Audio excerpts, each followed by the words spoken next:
জোরে বলে নবীর মুহাম্মদের নাম ঈমান।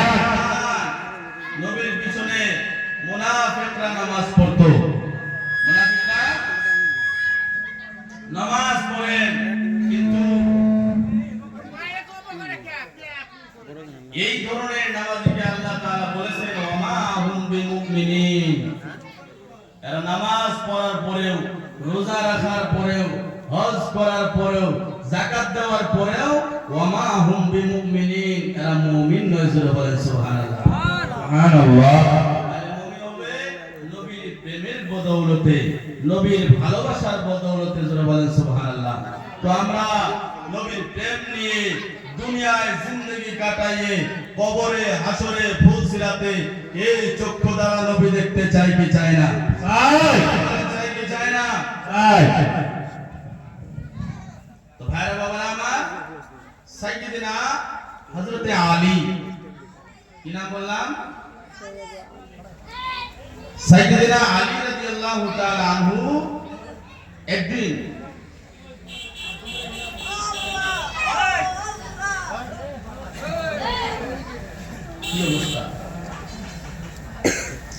সাইয়্যিদিনা হযরতে আলী রাদিয়াল্লাহু তাআলা আনহু নবীর সাহাবী উসমান গনি নবীজিকে দাওয়াত দিলেন। কি দিলেন? আমরা আমাদের হুজুরদেরকে দাওয়াত দেই কি দেই না? দেই। আমরা যার হাতে বায়াত হইছি দাওয়াত করে বাড়িতে আনে কি আনি না? আনি। উসমান গনি রাদিয়াল্লাহু তাআলা আনহু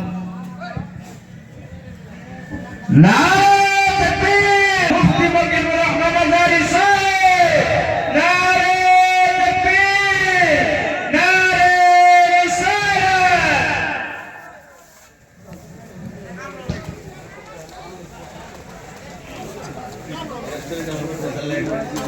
এমনি আমরা ভয় করি মুফতি মুজিবুর রহমান সাহেব এর সাথে আরব হয়, ঠিক না?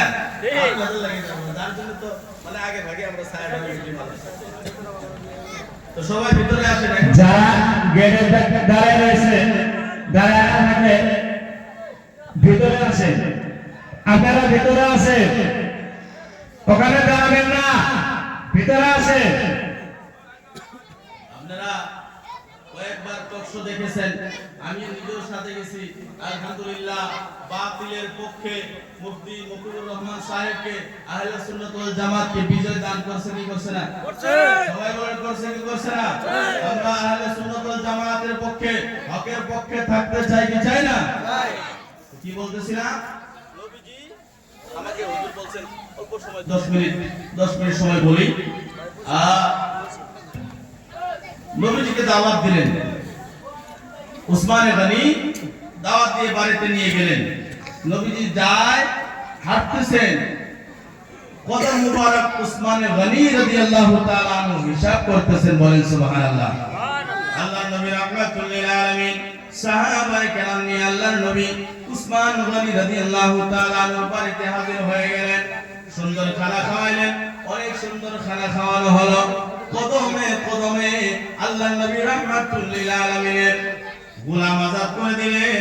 যখন কদম হিসাব করতেছেন, আল্লাহর নবী ডাক দিয়ে বলে, উসমান তুমি কি জন্য আমার কদম গুনতে আসো? কি জন্য কদম গণো?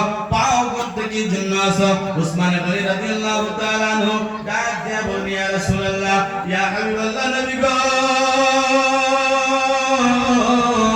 আমার মনে চায় আপনার নবীর কদমে কদমে আমি উসমান গনি যেন একটা একটা করে গোলাম আজাদ করে দেই। বলেন সুবহানাল্লাহ। দাওয়াত খাওয়া হয়ে গেল। দাওয়াত খাওয়ার পরে হযরত আলী বাড়িতে আসলেন। আসার পরে চিন্তা করে বসে আছেন। চিন্তা যখন করে বসে আছেন, হযরত ফাতেমা হযরত আলীকে চিন্তা করে দেখতে ডাক দিয়ে বললেন, স্বামী আপনি কি জন্য চিন্তা করে বসে আছেন? গালে হাত দিয়ে কি জন্য বসে আছেন? হযরত আলী ডাক দিয়ে বলে, ফাতেমা উসমান গনি নবীকে দাওয়াত দিয়ে কত সুন্দর খানা খাওয়াইলো, পায়ের কদমে কদমে গোলাম আজাদ করে দিল। আমি আলী বড় গরিব রে, আমি আলী বড় গরিব। নবীকে জানি আমার বাড়িতে আনতে পারি কি পারি না, দাওয়াত দিতে পারি কি পারি না। হযরত ফাতেমা ডাক দিয়ে বললেন, হে আলী যান, আপনি যান, নবীকে দাওয়াত করে আসেন। দাওয়াত দেওয়ার দায়িত্ব আমাদের, আর খিলানের দায়িত্ব আমার আল্লাহর। জোরে বলেন সুবহানাল্লাহ। আমার ভাইরা বাবারা আমার, বলেন আল্লাহ খিলাইতে খাইতে পারে কি পারে না? জোরে বলেন পারে কি পারে না? আমার ভাইরা বাবা আমার মা ফাতেমার কথা শুনে না হযরত আলী রাদিয়াল্লাহু তাআলা আনহু আল্লাহর নবীকে দাওয়াত দিলেন, ইয়া রাসূলুল্লাহ ইয়া হাবিবাল্লাহ, নবী গো আমার বাড়ি দাওয়াত গ্রহণ করেন, আমার বাড়ি আপনি সাহাবায়ে কেরামদের নিয়ে আসবেন। আল্লাহর নবী রাহমাতুল লিল আলামিন অসংখ্য সাহাবায়ে কেরামদেরকে নিয়ে মা ফাতেমার বাড়ির মধ্যে হাজির হয়ে গেল। মা ফাতেমা বসতে দেওয়ার পরে হযরত মা ফাতেমাতুজ জাহরা রাদিয়াল্লাহু তাআলা আনহা নামাজের মুসাল্লা নিয়ে বালাখানার মধ্যে চলে গেলেন, হুজরার মধ্যে চলে গেলেন। এর আগ মুহূর্তে হযরত ফাতেমা নিজের দেখছিলা নিজের পাতিলটা খালি চুলার উপরে রাখা দিলেন, পাতিলের ভিতরে কিচ্ছু নাই। আঙ্গিটা ধোয়ার পরে ওই আপনি চুলার উপরে রাখা দিয়া বালাখানার মধ্যে চলে গেলেন, মুসাল্লা বিছায়া আল্লাহর দরবারে সিজদা করে করে আল্লাহকে ডাক দিলেন, আমার আল্লাহ তোমার নবীকে দাওয়াত করে বাড়ির মধ্যে নিয়ে এসেছে। আল্লাহ আপনি জানেন আমার বাড়িতে তো খিলানোর মতো কিছু না। আল্লাহ আপনি সম্মানের মালিক, ইজ্জত দেওয়ার মালিক আপনি, আল্লাহ জিল্লাতের মালিক আপনি, আল্লাহ আল্লাহ আপনার নবীকে দাওয়াত করে নিয়ে এসেছে। নবী সাহাবায়ে কেরাম নিয়ে দাওয়াত খাওয়ার জন্য হাজির হয়ে গেছে। আল্লাহ আপনি জানেন আমার হান্ডির মধ্যে আমার পাতিলার মধ্যে কিচ্ছু নাই। আল্লাহ পাতিলা রেখে দেওয়ার দায়িত্ব চুলার উপরে আমি ফাতেমা, আল্লাহ বিরিয়ানি দিয়ে খানা দিয়ে পাতিলা ভর্তি করে দেওয়ার দায়িত্ব আপনার। সুবহানাল্লাহ। আল্লাহর উপরে ঈমান আছে কি আছে না? আল্লাহকে আমরা বিশ্বাস করি কি করি না? আমার ভাইরা বাবারা আমার বন্ধুগণ হযরত ফাতেমাতুজ জাহরা রাদিয়াল্লাহু তাআলা আনহা আল্লাহর দরবারে যখন সিজদা করলেন চোখের পানি ছাড়লেন। বর্তমান যুগে যদি আপনারা সারা মহল্লা আপনাদের 200 ঘর সমাজের ভিতরে খুঁজে দেখা যায় 200 ঘরের ভিতরে 50 জন মহিলাও নামাজ পড়ে না, ঠিক কি ঠিক না? তো নামাজ না পড়লে বাড়িতে বরকত কি দিয়ে আসে? আমরা বরকতের আশা কি দিয়ে করতে পারি? নামাজ 5 ওয়াক্ত চাই কি চাই না? সবাই বলেন চাই কি চাই না? আরে বাবা আমার হযরত ফাতেমাতুজ জাহরা যখন সিজদা করলেন আল্লাহ রাব্বুল আলামিন জিবরিলকে ডাক দিয়ে বলেন, জিবরাইল যাও যাও যাও যাও যাও ফাতেমার ঘরের মধ্যে চলে যাও। আমার ফাতেমা সিজদায় পড়ে কাঁদে রে, আমি আল্লাহ রাব্বুল আলামিন সহ্য করতে পারি না। ফাতেমা খালি পাতিলা আমার দয়াল নবীকে দাওয়াত করে খালি বাসন চুলার উপরে রাখা দিয়েছে, সিজদায় পড়ে পড়ে কাঁদতেছে, আমি আল্লাহ সহ্য করতে পারি না। মা ফাতেমার ঘরে খালি হান্ডিটা খালি পাতিলাটা জান্নাত থেকে বিরিয়ানি নিয়া জান্নাত থেকে খানা নিয়া ভর্তি করে দাও। সুবহানাল্লাহ। আমার বন্ধুগণ আল্লাহর নবী রাহমাতুল লিল আলামিন মেহমানদারি করা হলো জান্নাতি বিরিয়ানি দিয়া, জান্নাতি খানা দিয়া।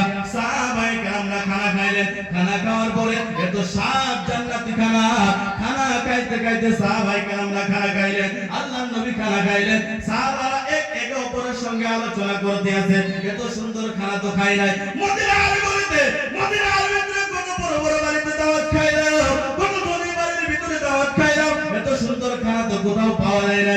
আমার দয়াল নবী রাহমাতুল লিল আলামিন ডাক দিয়ে বলেন, সাহাবারা এই খানা কোথায় থেকে আসে তোমরা কি জানো নাকি? সাহাবায়ে কেরামরা ডাক দিয়ে বললেন, ইয়া রাসূলুল্লাহ না না আমরা জানি না এই খানা কোন জায়গা থেকে আসে, কে দিয়ে গেছে? আল্লাহর নবী রাহমাতুল লিল আলামিন ডাক দিয়ে বললেন, হে সাহাবারা ফাতেমার বাড়ির খানা কোনো দুনিয়ার খানা না, আল্লাহ রাব্বুল আলামিন ফাতেমার কান্নার কারণে জান্নাত থেকে খানা পাঠিয়ে দিয়েছে। বলেন সুবহানাল্লাহ। ঈমান যদি মজবুত থাকে, আপনার বিশ্বাস যদি ঠিক হয়, আল্লাহ জান্নাত থেকে খানা খিলাইতে পারে কি পারে না?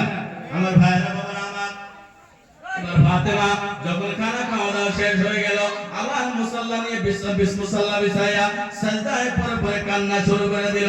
রব্বুল আলামিন আল্লাহ উসমানে গনি এক এক কদমে গোলাম আজাদ করে দিয়েছে। আমি ফাতেমা আমি তো বড় গরিব, আমি কেমন করে গোলাম আজাদ করে দেব? রব্বুল আলামিন আমি কেমন করে গোলাম আজাদ করে দেব? আল্লাহ রাব্বুল আলামিন ফাতেমার কান্না সহ্য করতে পারলেন না। ফাতেমার কান্না সহ্য না করে আল্লাহ তাআলা ডাক দিয়ে জিবরাইলকে বললেন, জিবরাইল যাও যাও যাও আমার নবীর কানের মধ্যে বলে দাও, আমার নবীর কাছে যাও বলো গো, আমার নবীর কাছে যাও খবর দাও ফাতেমা সিজদায় পড়ে কান্দে, আল্লাহ রাব্বুল আলামিন সহ্য করতে পারে না।